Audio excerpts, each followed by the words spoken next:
Hello नमस्कार दोस्तों, मैं मोनू कुमार आप सभी का स्वागत करता हूं बृहस्पति कोचिंग में। चलिए दोस्तों, हम लोग पढ़ना शुरू करते हैं और इस वीडियो में हम लोग पढ़ने वाले हैं एक बहुत ही अच्छा टॉपिक आप कह सकते हैं। कई बार आप लोगों ने नाम सुना होगा, मन में आता रहता होगा कि ये क्या है, तो हम उसी के बारे में जानने वाले हैं जो कि है लवण। है कि नहीं? हम सब ने नाम सुना है, आप सब ने नाम सुना है, तो हम लोग जानने वाले हैं कि लवण कैसे बनते हैं या लवण की परिभाषा क्या है और लवण के प्रकार क्या क्या होते हैं। ठीक है, कुछ उदाहरण भी हम देखेंगे। तो सबसे पहले हम परिभाषा की ओर ध्यान देते हैं कि आखिर ये लवण होते क्या है। तो वो देखिए होते क्या है, किसी अम्ल तथा क्षारक की उदासीनी अभिक्रिया से प्राप्त आयनिक ठोस को लवण कहते हैं। ठीक है, इससे पहले वीडियोस में आपने उदासीनीकरण अभिक्रिया देखी है ना। उदासीनी क्या अभिक्रिया क्या होती है? जब अम्ल, ये क्या है, अम्ल प्लस क्षारक, जब अम्ल तथा क्षारक की परस्पर क्रिया कराई जाती है, ठीक है, तो इसी को उदासीनीकरण अभिक्रिया कहते हैं। ये तो आपको समझ में आता है। तो इसी को जब अम्ल तथा क्षारक की परस्पर अभिक्रिया कराई जाती है तो जो आयनिक ठोस प्राप्त होता है, जैसे ये यहाँ पर प्राप्त हो रहा है, जो चीजें प्राप्त हो रही है ना, तो इसी को क्या बोलते हैं? लवण बोलते हैं। ये लवण का सूत्र है, ये जल का। लवण मतलब ये कई सारे हो सकते हैं। यहाँ पर एक तो सोडियम क्लोराइड नमक का है ना, NH4Cl भी होता है, अमोनियम क्लोराइड भी होते हैं। तो इस तरीके से कई सारे लवण होते हैं, यहाँ पर एक उदाहरण के लिए दिया गया। तो सिंपली आपको समझ में आया कि लवण किसे कहते हैं? अम्ल तथा क्षारक परस्पर अभिक्रिया करके जिस आयनिक ठोस का निर्माण करते हैं उसी को लवण कहते हैं। समझ में आ गया ना? तो लवण की परिभाषा अब आपको पता लग गई कि जब हम एक अम्ल लेंगे और एक क्षारक लेंगे, दोनों को मिला देंगे आपस में, तो किसका निर्माण होगा? लवण और जल का। ठीक है, तो ये तो सिंपली लवण आपको समझ में आ गया कि नहीं आ गया कि लवण किसे कहते हैं।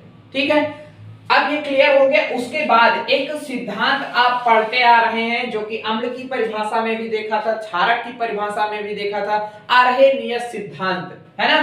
तो एक तो ये परिभाषा है इसकी, लेकिन अगर आपसे पूछा जाए बोर्ड में कि लवण की परिभाषा दीजिए आरहेनियस सिद्धांत के अनुसार, तब आपको ये बताना है ये क्या होता है, मतलब आरहेनियस सिद्धांत के अनुसार लवण की क्या परिभाषा होती है। अब हम लोग उसे देख लेते हैं। देखो दिया है, लवण को जल में घोलने पर, जब लवण लेंगे उसको हम जल में घोलने पर अपने अवयवी आयनों में विभाजित हो जाता है तथा लवण के जलीय विलयन में धनायन तथा ऋणायन उपस्थित होते हैं। अगर मान लीजिए कोई पदार्थ हमको दिया जा रहा, हमने कहा कि भैया ये लो और इसको बताओ कि ये लवण है या नहीं है, तब आप कैसे पता करेंगे?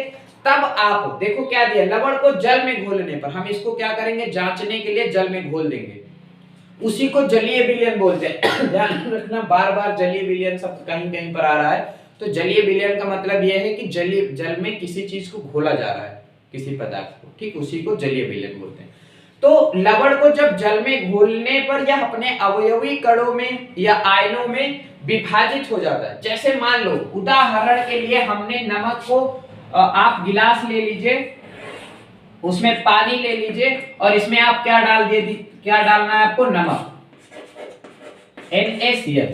ठीक है, नमक जब आप इसमें डाल देंगे तो यह जिससे मिलकर बना होता है उसी के आयनों में टूट जाता है। जैसे यहाँ पर सोडियम और क्लोराइड दो से मिलकर बना है, तो इसमें सोडियम के अलग, मतलब कि इसमें अगर हम बात करें तो Na+ अलग हो जाता है और Cl- अलग हो जाता है। मतलब देखो, इसको धनायन बोलते हैं, ये ऋणायन हो गए। तो मतलब किसी भी लवण को हम जल में घोलते हैं ना, तो वह जिससे मिलकर बना होता है उसी में टूट जाता है और धनायन अलग हो जाते हैं और ऋणायन अलग हो जाते हैं। ठीक है ना? तो आरहेनियस सिद्धांत समझ में आ गया ना। मतलब ऐसे पदार्थ जिनको जल में घोलने पर वो अपने अवयवी कणों में टूट जाते हैं या आयनों में टूट जाते हैं तथा धनायन और ऋणायन अलग अलग हो जाते हैं, तो ऐसे पदार्थों को हम क्या कहेंगे? लवण कहेंगे। ये है आरहेनियस का सिद्धांत। समझ में आ गया ना। अब उसके बाद अगर हम इसमें प्रकार की बात करें कि आखिर लवण के प्रकार क्या होते हैं, कितने प्रकार के लवण पाए जाते हैं, ठीक है, या फिर आप इसे ऐसे कह सकते हैं कि अम्लीय मूलक और क्षारीय मूलक किसे कहते हैं, तो हम इसे देख लेते हैं। प्रकार हमने कह दिया यहाँ पर, ठीक है। तो दो प्रकार प्रमुख रूप से, एक अम्लीय मूलक और दूसरा क्षारीय मूलक होते हैं। अम्लीय मूलक का मतलब किसी विलयन में अगर ऋणायन की मात्रा अधिक है, जैसे मान लीजिए हमने नमक को इसमें घोला, तो मान लीजिए अगर इसमें क्लोरीन की मात्रा अधिक है, क्लोरीन के ऊपर ऋणायन है ना, माइनस चार्ज है, नेगेटिव चार्ज है, तो अगर इसकी मात्रा अधिक है, ऋणायन आयन, ऋण आयन जो होते हैं उनकी मात्रा अगर अधिक होती, तब ऐसे पदार्थों को अम्लीय मूलक कहते हैं। और अगर धनायन की मात्रा अधिक होती है, तब ऐसे पदार्थों को क्षारीय मूलक कहा जाता है। ठीक है, समझ में आया ना, अम्लीय मूलक क्या होते हैं और क्षारीय मूलक क्या होते हैं। देखिए बहुत ही कम पढ़ने का, देखिए एक चीज, अब मैं आपको एक और चीज बता दूं कि क्या पढ़ना है आपको इसमें, है ना। लवण आपसे पूछा जाएगा ऐसा जरूरी नहीं है, पहली चीज तो, ठीक है, बोर्ड में। दूसरी बात, अर्हेनियस सिद्धांत, ये जानकारी के लिए अच्छी चीज, आप इसे जान सकते हैं, लेकिन यहाँ पर आपको ध्यान क्या देना है, ये चीज कि अम्लीय मूलक किसे कहते हैं और क्षारीय मूलक किसे कहते हैं, आप इसे पढ़िएगा, ठीक है, क्योंकि ये एक नई चीज है, शायद आपने नहीं सुनी होगी, तो ये बोर्ड के हिसाब से जरूरी हो जाती है, ठीक है। हालांकि इसको भी आप पढ़ सकते हैं, तो आपका बेस मजबूत होगा, लवण समझ में आएगा आपके आसानी से, है कि नहीं। तो अब हमने इस वीडियो में क्या देख लिया, लवण की परिभाषा देखी, लवण का अर्हेनियस सिद्धांत के अनुसार परिभाषा देखी, और लवण के प्रकार अर्थात अम्लीय मूलक और क्षारीय मूलक किसे कहते हैं उसे देख लिया, ठीक है।